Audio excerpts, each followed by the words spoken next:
The second section of this CD will consider the Bible through the lens of creation theology. The Bible passages we will be looking at are Genesis 1 to 3.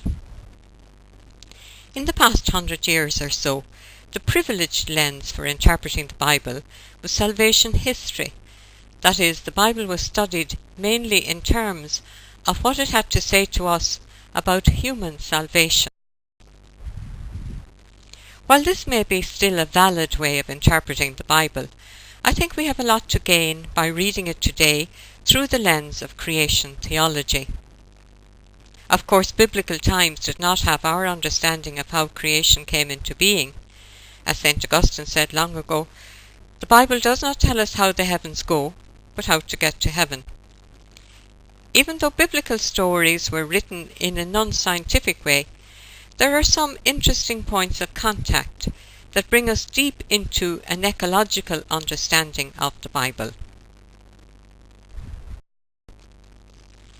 One of those points of contact is to understand the circular nature of creation. We know now that the earth goes round the sun and the moon circles the earth. Thomas Berry, whom we have seen earlier, speaks beautifully of that circularity. He says, "We might consider our intimate and compassionate presence to the earth as originating in the curvature of space. The entire earth community is enfolded in this compassionate curve whereby the universe bends inwardly in a manner sufficiently closed to hold all things together, and yet remains sufficiently open so that compassion does not confine, but fosters the creative process." The mystics down the ages had an intuition of this. For example, Julian of Norwich, the 14th century English anchorite, whose writings give us such a wonderful insight into the relationship of God to creation.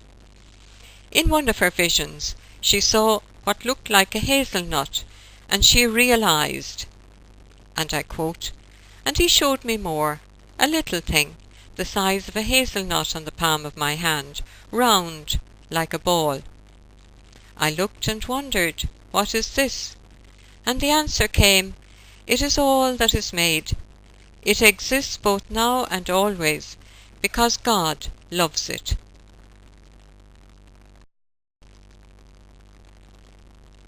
When we come to the creation stories in the Bible, it is now realized that the very first one, the first chapter in Genesis, which indeed acts like a preface to the whole book, has this circular structure.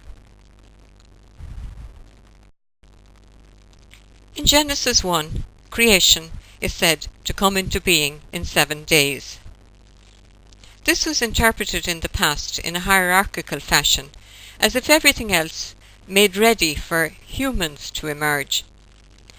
But considering it in a circular fashion, we will see that humans take their place within the structure of creation in interdependence on everything else. The structure of the circle is very clever. The places where creation occurs, as it were, are on the left side of the circle in days 1, 2 and 3, and the inhabitants of those places are on the right in days 4, 5 and 6, as we shall see. And so we will consider the places of creation first. On day 1, God is said to bring about light. God says, "Let there be light." God said, "Let there be light," because the ancient world saw light as an entity in itself, not as we understand it, as given by the sun. Maybe the word energy would correspond to what they meant by light. For each of the days, Genesis will say, "And God saw that it was good," emphasizing the goodness of creation throughout. On day 2, the waters above the heavens are separated from those below, and God called the dome of the heavens the sky, and the waters that were gathered together below were called seas.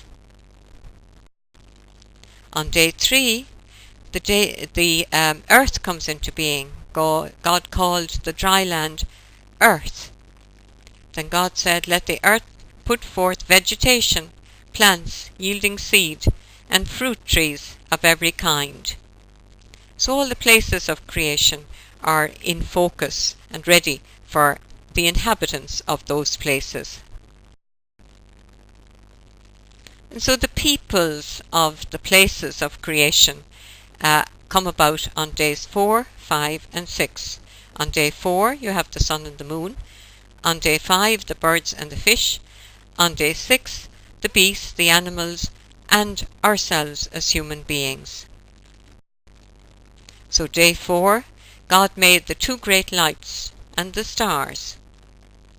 The ancient world thought of the sun, moon and stars as gods, but the writer of Genesis wanted to show them as creatures, as part of creation, part of the great works of God, and not gods in themselves. On day 5, God says, "Let birds fly above the earth, across the dome of the sky." And for the seas, God says, "Let the waters bring forth swarms of living creatures." And then on day 6 we have the creation of the animals. "Let the earth bring forth living creatures of every kind." Animals and humans, however, share the same day in the story of creation. We are interconnected with all that is, rather than being over against nature. Of course, humans have always wanted to set themselves apart.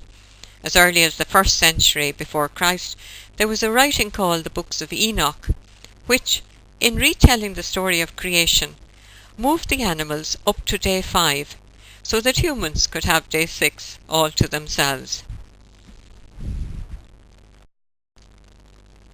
It is true, of course, that humans are seen to be in a special relationship with God. God says, "Let us make humankind in our image.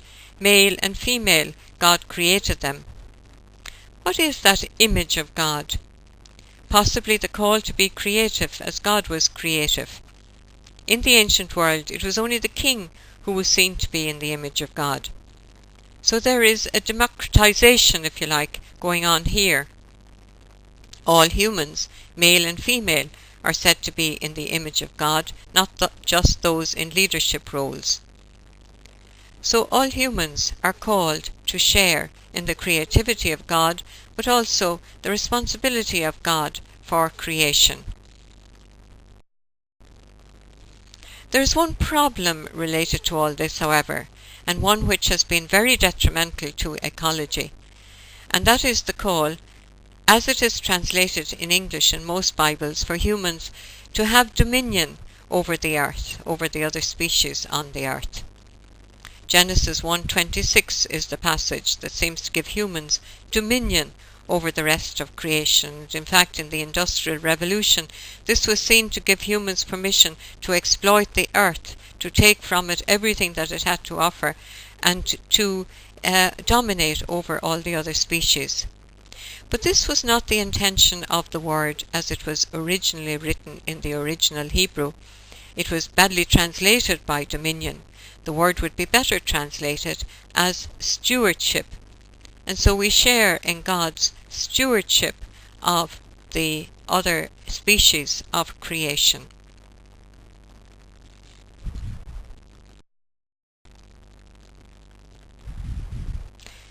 And so we have the places of creation and the peoplings of those places.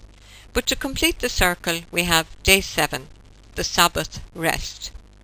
It is only through the keeping of Sabbath that the people of Israel will come to realize the wonders of God's action in creation and share in that creativity. Maybe in our frenetic world, we need to take time out to enable us to appreciate our place in creation and the place of all the other species which share the planet with us.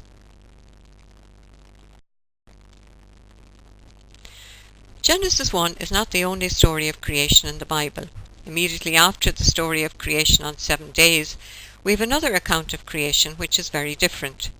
In fact, we will see, especially when we come to the wisdom books, that there are several other accounts again of creation in the Bible. The world of the Middle East actually loved to put down different ways of looking at reality side by side without trying to harmonize them, as we in the West tend to do. Their insights were all the richer for that. So in the second account of creation, the Adam is taken from the Adamah, the earthling from the earth. The Adamah is the earth. The Adam is not a proper name for a human being or for a man, but for the earthling as it was taken from the Adamah, the earth. There is a deep relationship between the human and the earth. The garden is the place given for habitations with all the animal in it. The same breath which is breathed into humans is breathed into the animals. In the middle of this creation story, there is a long discussion about the rivers which irrigate the garden. The importance of water is stressed. In fact, it's probably the highlight of the story. In today's world, we are coming to realize the vital importance of water for survival. The lack of it is becoming a major source of difficulty for many nations. Finally, the undifferentiated human being, the Adam, is differentiated into male and female. In the story, what is stressed is the great harmony between all living things, between humans and the earth, with the animals, with one another, and with God. But the story goes on to talk about humans overreaching themselves. This is what the taking of the fruit from the tree symbolizes. Acting outside their status as creatures as part of creation brings about disharmony, so that humans become out of sync with God, with the world around, and with the earth, and with one another. Rather than being the first human beings, we can speak of Adam and Eve in the story as symbols of every man and every woman. As one South American writer put it, the story does not tell us how sin came into the world, but what we have to do to get it out of the world. Today, perhaps our greatest sin is what we are doing to the world around us. In the following sections of this CD, we will see how the Bible speaks of how we might bring back harmony into our world, with God, with the world around, and with one another.